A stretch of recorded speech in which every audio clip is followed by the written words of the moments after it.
Now Disney has some of the most iconic animated shows of all time, from Recess to Kim Possible to Gargoyles. But there's one show that quietly launched, told some of the most mature and emotional stories in cartoon history, and then it just drifted off into deep space and completely forgotten about. That is right, we are deep diving into the show that is Lloyd in Space. A coming of age story in space that you probably haven't even heard of since your early 2000s Saturday morning cartoons. But trust me, it deserves your attention, because this show was not just for kids, it was for everyone. But before we dive into this show, guys, make sure to hit that like button down below, subscribe if you have not, and join the Discord to stay updated with everything on my channels. With that being said, let's get into it.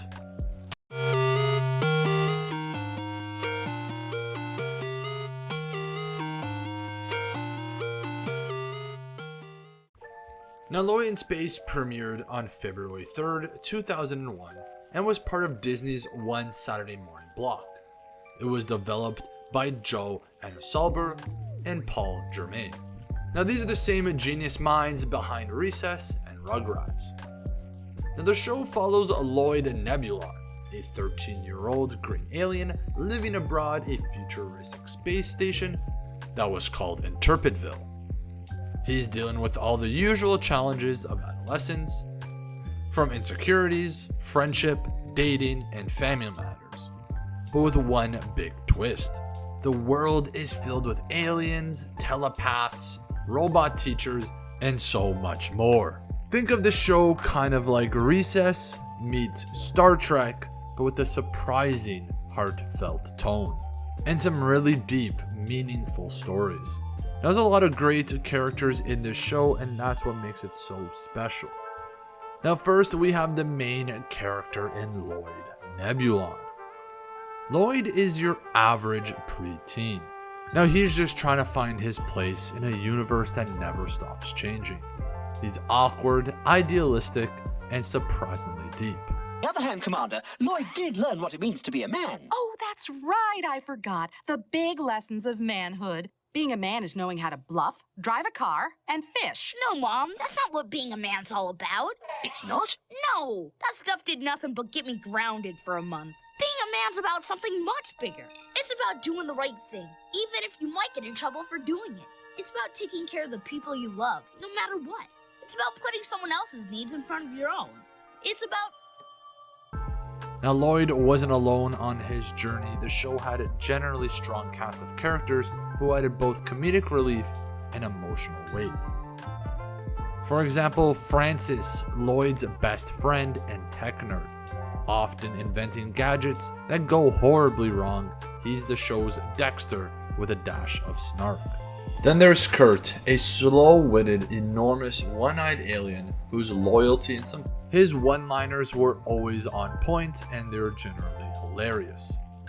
There's Douglas, a talking brain in a jar, who was essentially the Sheldon Cooper of the crew. Then there's the station commander Lloyd Nebulon, Lloyd's single mom and actual commander of the space station. And one of the most annoying characters, Francine, Lloyd's younger sister, and she has telekinetic powers. Well, you heard her. Get cleaning. Hey, you're not the boss of me. Oh, yeah? Well, I'm bigger than you are. So what? I can blow up your head by just thinking real hard. You wouldn't dare.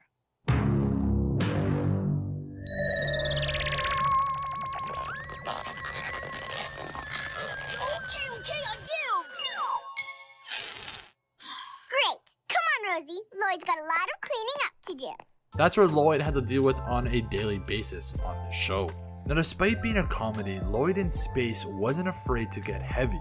The show wasn't afraid to handle situations such as puberty and identity, losing a loved one, social anxiety, living up to your parents' expectations, death and the afterlife, bullying, peer pressure, first crushes, you name it. It even had episodes directly tackling external fears, like Lloyd facing his literal fear creature, a monster that fed on his anxieties. There's one episode where Lloyd accidentally creates a perfect clone of himself to to avoid responsibilities. At first, it's great, sure, until the clone starts outperforming him in school, sports, and even his friendships. The real Lloyd spirals into self-doubt and starts doubting his identity.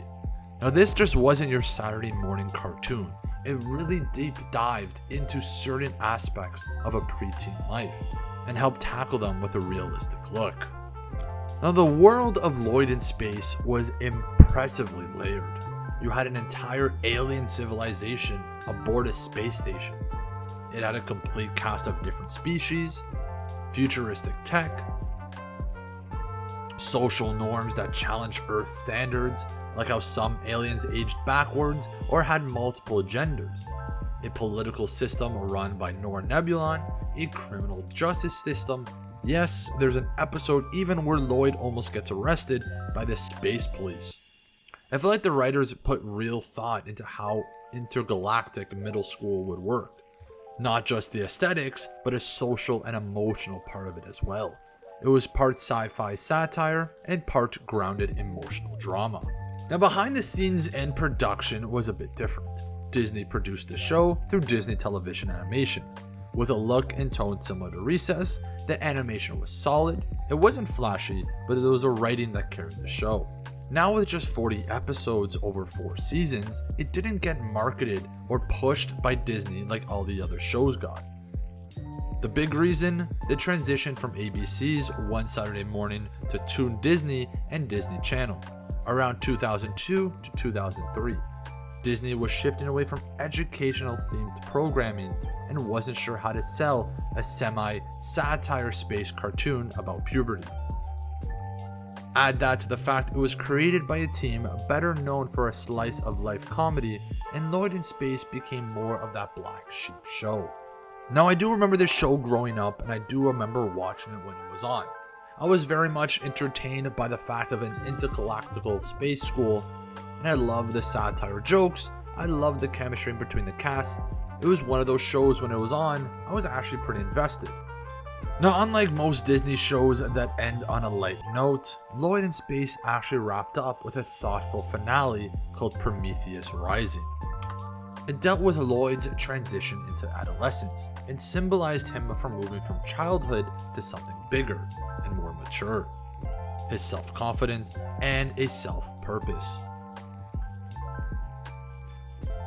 It wasn't loud, it wasn't explosive, it was quietly beautiful.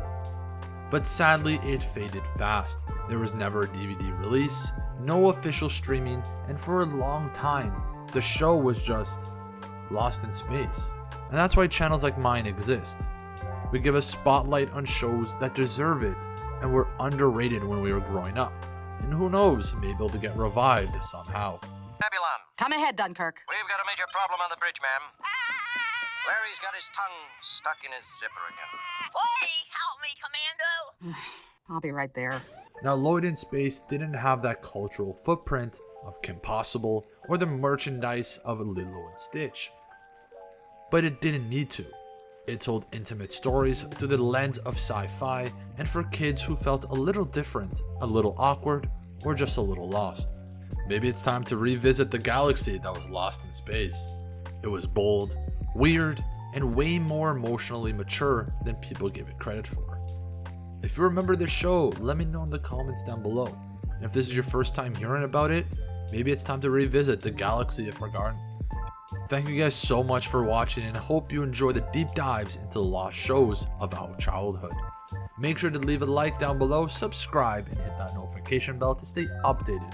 You can even join the Discord to stay intact with a fun, loving community. Thank you guys for watching, and I hope you guys enjoy the rest of your day, and I'll see you guys in the next video.